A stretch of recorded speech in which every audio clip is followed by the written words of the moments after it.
It was business as usual for the Chancellor this morning, as she, flanked by the Prime Minister and Health Secretary, touted their 10-year NHS plan. After an emotional appearance at yesterday's PMQs, Rachel Reeves tried to draw a line under the matter. It was a personal issue, and I'm not going to go into the details of that. But my job as Chancellor at 12 o'clock on a Wednesday is to be at PMQs next to the Prime Minister, supporting the government, and that's what I try to do. I guess the thing that maybe is a bit different between my job and many of your viewers is that when I'm having a tough day, it's on the telly. As the PM defended his government's welfare policies on Wednesday, the Chancellor's upset was visible to all. Mr. Speaker, she's pointing at me. She looks absolutely miserable. Today, Sir Keir Starmer said he and the Chancellor were a unified force, but admitted he didn't realise she had been upset. In PMQs, it is bang, bang, bang. That's what it was yesterday, and therefore I was probably the last to appreciate anything else going on. I have every faith in my Chancellor. She has made incredibly important decisions in the last 12 months, and we wouldn't be doing what we're doing today without those important decisions. We work in lockstep and will continue to do so for a very long time. The cost of government borrowing has steadied this morning after markets spiked yesterday, fearing the Chancellor's departure.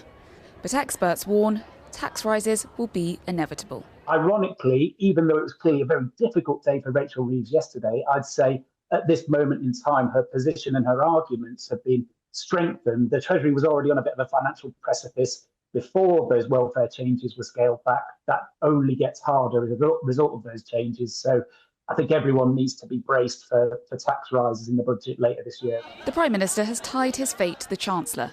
Some within his party will be questioning that decision, given the difficult choices she'll have to make this autumn.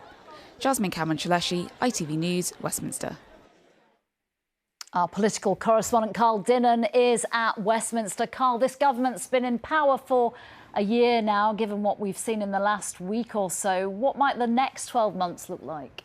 Well, I don't think there's going to be any change in personnel at the very top, is there? The Prime Minister has given his backing to the Chancellor, and she clearly, as you've just been hearing, has the backing of an even more powerful source, the bond markets.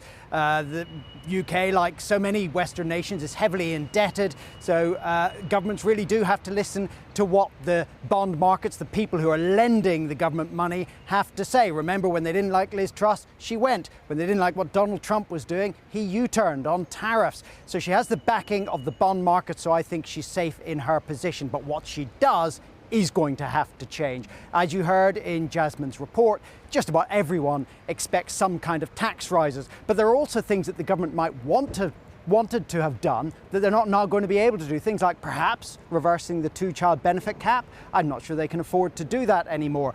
There are big changes coming to special educational needs, which will need money.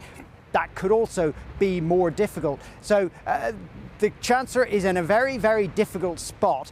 She's not going to be able to do some of the things her backbenchers want. She's probably going to have to raise taxes in some way, shape or form. The one thing that does seem certain today is that it will be Rachel Reeves raising taxes in the autumn and not some other Labour Chancellor.